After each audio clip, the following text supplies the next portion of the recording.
Welcome to a new video of the Parts channel. Well, I'm going to make a short video answering a question that you have left me in the comments, about whether the additives that are added together with the oil, to see if they are effective, to see if they work or do not work. Let's see. I always say that the ideal is to add a quality oil, good quality oil. Not to add a normal or cheap oil and then add additives. Well, starting there, then.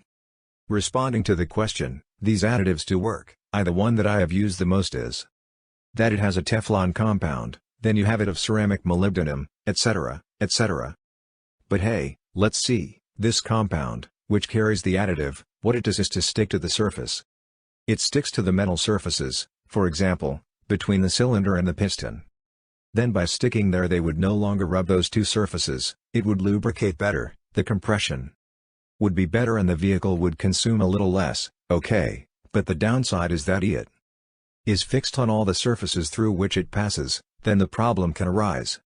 Which over time, can reach or can obstruct, for example, certain conduits through which precisely that same oil has to flow, for example, in the holes that carry very finite that the crankshaft carries, okay, to lubricate with the movement of the connecting rods, etc.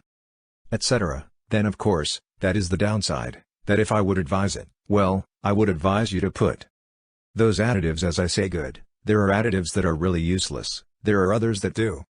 Good additives that do work of course, but those additives, as I say Teflon, the problem they have is that, then I would advise it for vehicles that have many kilometers or that is already above 250,000, 300,000 kilometers. You say, well, at any moment the engine will say enough, but then there are yes, in those engines yes, but in engines with less, especially with less than 200,000, I would not advise it. There are people that they throw it out and then after a while the breakdowns come. I say, but if they already have more kilometers, what do you say? Well, at any time the engine would have to be repaired and so on, there it could or you could use it, or if you think, well, what lasts it lasted and then I will change the engine or the vehicle.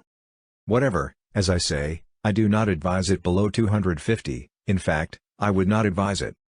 Above 250 I will later you can throw the vehicle, it will last you 80, 90, 100,000 kilometers.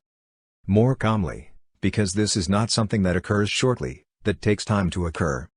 There are yes, but hey, that then depends on each one. Well, there I leave you the video. Well, if it has been useful, do not forget to like and subscribe to the channel.